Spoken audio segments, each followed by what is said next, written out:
முருகருக்கு முருகன் என்று பெயர் வந்ததுக்கு மூல காரணம் முருகு என்ற தமிழ் சொல். முருகன்னு சொன்னா அதுக்கு அர்த்தம் அழகு, ஒளி, மேன்மை, தூய்மை, புத்தி என நிறைய அர்த்தங்கள் வரும். நேரடியாக சொன்னா அழகானவன், ஒளிவிடுபவன், மேன்மையான தெய்வம்னு. அதனால தான் முருகு, அதாவது அழகு பிளஸ் ஒளி, முருகன் என்ற அழகும் அறிவும் நிறைந்த தெய்வம்னு ஆச்சு. இது பழமையான தமிழ் இலக்கியத்திலேயே இருக்கிறது. சங்க காலத்திலவே முருகன் தெய்வம் செம்மை, தைரியம், அறிவு, அழகுன்னு சொல்லி போற்றப்பட்டிருக்கார்.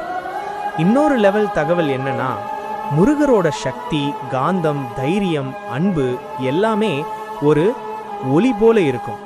அதனால அந்த ஒளியை பிரதிபலிக்கிற பேரு தான் முருகன். சுருக்கமாக சொன்னா அழகும் ஒளியும் அறிவும் சேர்ந்த தெய்வம் என்பதால் தான் முருகருக்கு முருகன் என்ற பெயர் வந்தது. முருகருக்கு 6 முக்கிய தலங்கள் இருக்கு. ஒவ்வொன்றும் முருகரின் ஒரு சிறப்பு சக்திக்கான வீடு மாதிரி. 1. திருத்தணி, முருகரின் அன்பும் கருணையும் பொழியும் தலம். இங்கு அவர் சித்தர்கள் ஆசிர்வதிச்ச இடம். 2. திருச்செந்தூர், சூரபத்மனை ஒடித்த வெற்றி க்ஷேத்திரம். கடற்கரையில இருக்கிற ஒரே படை வீடு. 3. பழனி, தபசானந்தம் நிறைந்த ஞானப்பழம் தலம். இங்கேதான் வெறும் கோடியில்தான் இருக்கும் ஓர் பெரியோர்னு மீனிங் வரும். 4.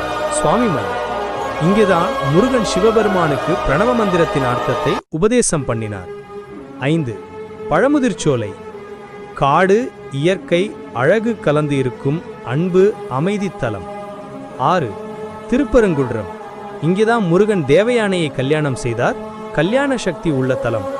தொடர்ந்து இது போல நீங்க கேட்க வேண்டும் என்றால் லைக் பண்ணுங்க, சப்ஸ்கிரைப் பண்ணுங்க.